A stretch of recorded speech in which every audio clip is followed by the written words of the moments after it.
বাংলাদেশের উত্তরের সীমান্তবর্তী জনপদ লালমনিরহাট জেলায় ৫ যুগের বেশি সময় ধরে অবহেলা আর অযত্নে পড়ে আছে একটি বিমানবন্দর। আর এই বিমানবন্দরটিকে ঘিরে বিমান বাহিনীর ঘাঁটি নির্মাণের কথা শোনা যাচ্ছে। আসলেই কি সেখানে বিমান ঘাঁটি নির্মিত হচ্ছে? এই খবর কতটা সত্যি? এটি কি বাংলাদেশের নিরাপত্তাকে বৃদ্ধি করবে? যদি তাই হয় তাহলে ভারতের আপত্তি কেন? দীর্ঘদিন ধরে অবহেলায় পড়ে থাকা এই বিমানবন্দর নিয়ে সম্প্রতি ভাইরাল হওয়া খবর নিয়ে আলোচনা করব। সীমান্তবর্তী ছোট্ট জেলা লালমনিরহাট বাংলাদেশের উত্তর পশ্চিমাঞ্চলের রংপুর বিভাগের একটি প্রশাসনিক অঞ্চল। লালমনিরহাট জেলার উত্তরে ভারতের পশ্চিমবঙ্গ, দক্ষিণে রংপুর ও কুড়িগ্রাম, পূর্বে কুড়িগ্রাম ও নীলফামারী জেলার অবস্থান। ১৯৮৪ সালে পূর্ণাঙ্গ জেলায় রূপ লাভ করা এই জেলার মোট আয়তন ১২৪০.৯৩ বর্গ কিলোমিটার। রয়েছে ৫টি উপজেলায় মানুষের বসবাস। প্রচলিত আছে মাটির নিচে লাল পাথর দেখতে পায়, আর সেই থেকে এই জায়গার নাম হয়েছে লালমনি। এছাড়া ১৭৮৩ সালে কৃষকদের অধিকার প্রতিষ্ঠায় লালমনি নামে এক নারী কৃষক নেতা নুরুলদিনকে সাথে নিয়ে ব্রিটিশ সৈন্য ও জমিদারের বিরুদ্ধে লড়াই করে নিজেদের জীবন উৎসর্গ করেন। আর সেই থেকে এই জায়গার নাম হয় লালমনি। কালের বিবর্তনে হাট শব্দটি যুক্ত হয়ে নামকরণ হয়েছে লালমনিরহাট।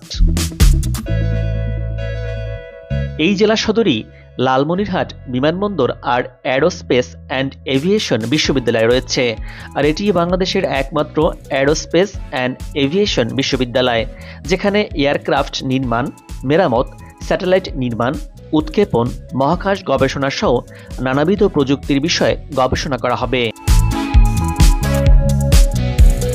জানিয়ে রাখি, বাংলাদেশে যে কয়েকটি বিমানবন্দর রয়েছে তার মধ্যে তেজগাঁও বিমানবন্দর, বগুড়া বিমানবন্দর, টাঙ্গাইল বিমানবন্দর আর লালমনিরহাট বিমানবন্দর, এই কয়েকটি বিমানবন্দরকে সামরিক বিমানবন্দর বলা হয়ে থাকে।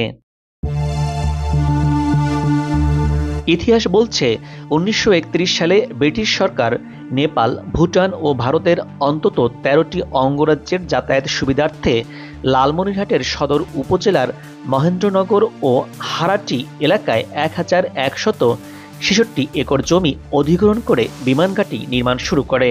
তখন বিস্তীর্ণ এলাকা জুড়ে রানওয়ে ও অবকাঠামোর নির্মাণ করা হয়।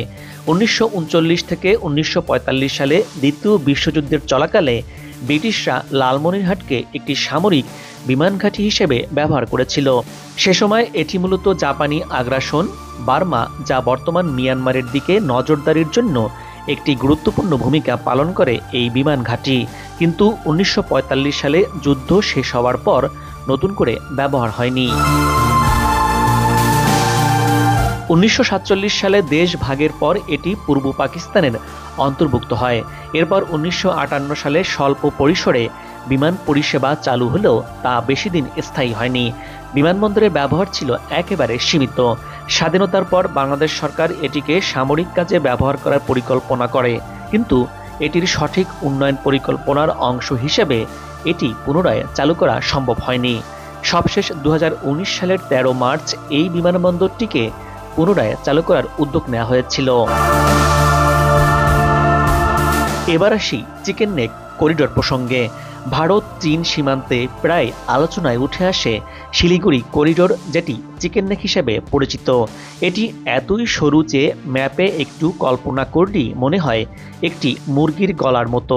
আর এই মুরগির গলা নিয়েই দুশ্চিন্তায় থাকে ভারত, কারণ এই করিডোর দিয়ে যাতায়াত করতে হয় ভারতের 7টি অঙ্গরাজ্যে। এই করিডোরটির দৈর্ঘ্য প্রায় 60 কিলোমিটার, এর প্রস্থ প্রায় 22 কিলোমিটার। মূল ভারতীয় ভূখণ্ডের সঙ্গে উত্তর পূর্ব ভারত এই করিডোরের মাধ্যমে যুক্ত। যদি এই করিডোর না থাকতো তাহলে মূল ভারতীয় ভূখণ্ডের সঙ্গে উত্তর পূর্ব ভারতের যোগাযোগ বিচ্ছিন্ন হতো, কারণ উত্তর পূর্ব ভারত পুরোপুরি স্থল বেষ্টিত। এর আশপাশে কোথাও সমুদ্র নেই, যার মাধ্যমে ভারত যোগাযোগ করতে পারে। চিকেন নেক মানচিত্রে উত্তরবঙ্গের অংশ হিসেবে উল্লেখযোগ্য। চিকেন নেকের পশ্চিমে নেপাল এবং পূর্বে বাংলাদেশের সীমান্ত রয়েছে। মানচিত্রে এটি এমনভাবে স্থাপন করা হয়েছে যে এটি একদিকে ভারতের অভ্যন্তরীণ সংযোগ নিশ্চিত করে, অন্যদিকে আন্তর্জাতিক সীমান্তের ঘনিষ্ঠতাও দেখতে পাওয়া যায়। চিকেন নেক বা শিলিগুড়ি পশ্চিমবঙ্গের এই করিডোরটিকে ভারতের লাইফলাইন বলা হয়ে থাকে। এই করিডোর হাতছাড়া হলে উত্তর পূর্ব ভারতের সঙ্গে দেশটির বাকি অংশের সড়ক ও রেল যোগাযোগ সম্পূর্ণ বিচ্ছিন্ন হয়ে যাবে। ভয়েস অফ আমেরিকা বাংলার 2021 সালের এক প্রতিবেদন থেকে জানা যায়, চীন চাচ্ছে এই করিডোরটিকে ভেঙে দিতে। ভারতও এ বিষয়ে সতর্ক, দ্বিগুণ নিরাপত্তা বাড়িয়েছে। কৌশলগতভাবে ভারত এই অঞ্চলে বাগডোগরা ও হাসিমারায় 2টি বিমান ঘাঁটি তৈরি করেছে। এর উদ্দেশ্য হচ্ছে করিডোরের পূর্ব এবং পশ্চিম প্রান্তকে অতিরিক্ত সুরক্ষা দেয়া। এই করিডোরের পশ্চিমে বাংলাদেশের অবস্থান। সম্প্রতি শেখ হাসিনা সরকার পতনের পর বাংলাদেশ ভারত সম্পর্কের টানাপোড়েনের ভেতরে ভারত হাসিমারা এয়ারবেসে স্বল্প পাল্লার ক্ষেপণাস্ত্র বসিয়েছে, যা তাক করা আছে বাংলাদেশের দিকে। বাংলাদেশ সীমান্তে ভারত 2টি বিমান ঘাঁটি তৈরি করলেও ভারতের চিকেন নেক থেকে 160 কিলোমিটারের কিছু বেশি দূরত্বে লালমনিরহাটের আলোচিত এই বিমানবন্দরটির অবস্থান।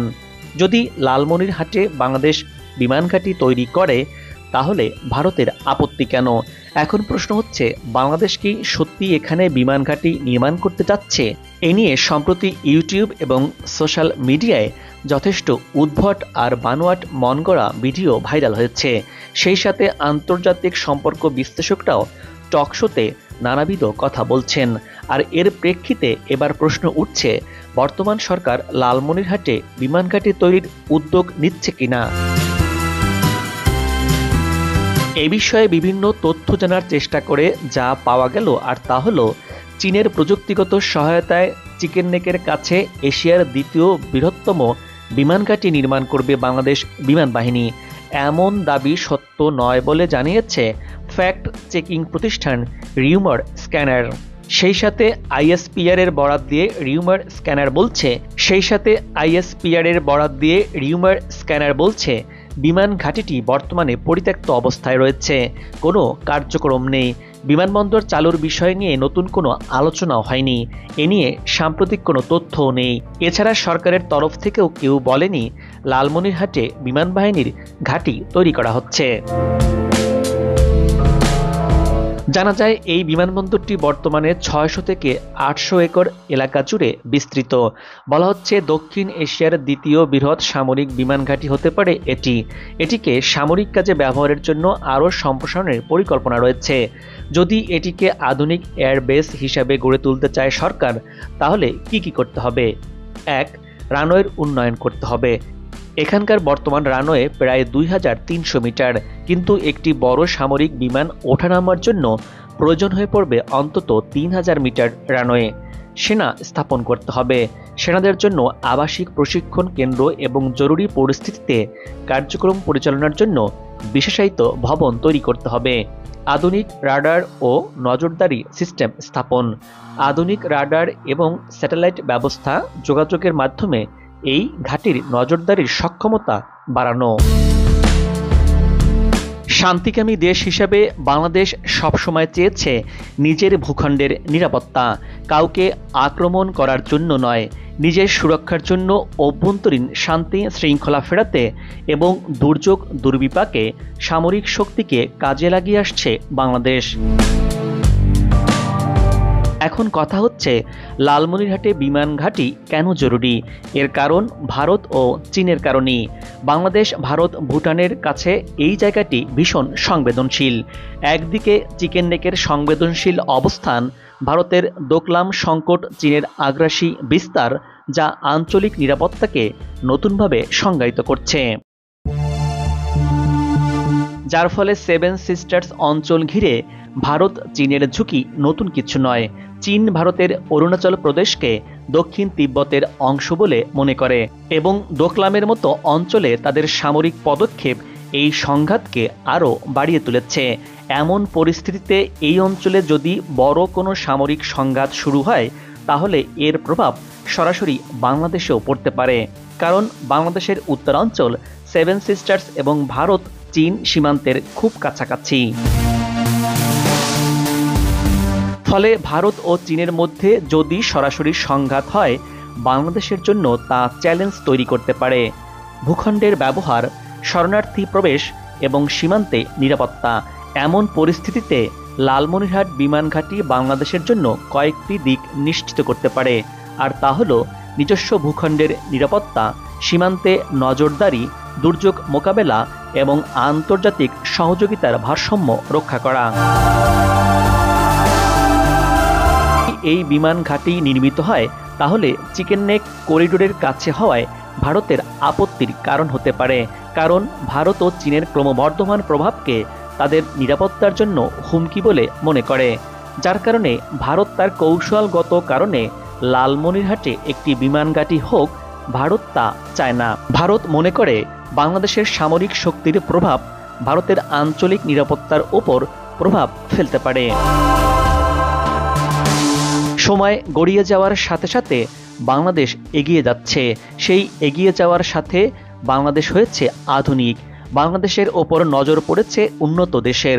সেই হিসাবে বাংলাদেশকে তার সার্বভৌমত্ব রক্ষায় নিরাপত্তা ব্যবস্থা আরও জোরদার করা উচিত বলে মনে করছেন নিরাপত্তা বিশ্লেষকরা। সে কারণে দেশের সীমান্ত এলাকাগুলোতে আধুনিক নিরাপত্তা ব্যবস্থা গড়ে তোলা যেতে পারে বলেও মনে করছেন বিশ্লেষকরা। সেই সাথে লালমনিরহাটের মতো পরিত্যক্ত বিমান ঘাঁটিগুলোকে নতুন করে সংস্কার করা যেতে পারে বলেও মনে করছেন তারা। আর এটি করতে পারলে বাংলাদেশও সামরিক দিক থেকে আরও শক্তিশালী হবে বলে মনে করছেন বিশ্লেষকরা। দর্শক, এবার বিদায় নিচ্ছি। আগামীতে আবারও দেখা হবে নতুন কোনো জায়গা, তথ্য আর ইতিহাস চিত্র নিয়ে। আপনার পছন্দের কোনো ভিডিও চিত্র দেখতে চাইলে কমেন্টস বক্সে লিখে জানান। ভিডিওটি ভালো লাগলে চ্যানেলটি সাবস্ক্রাইব করে আপনার মতামত জানাতে পারেন। ভালো থাকুন, নিরাপদে থাকুন এবং সাথেই থাকুন।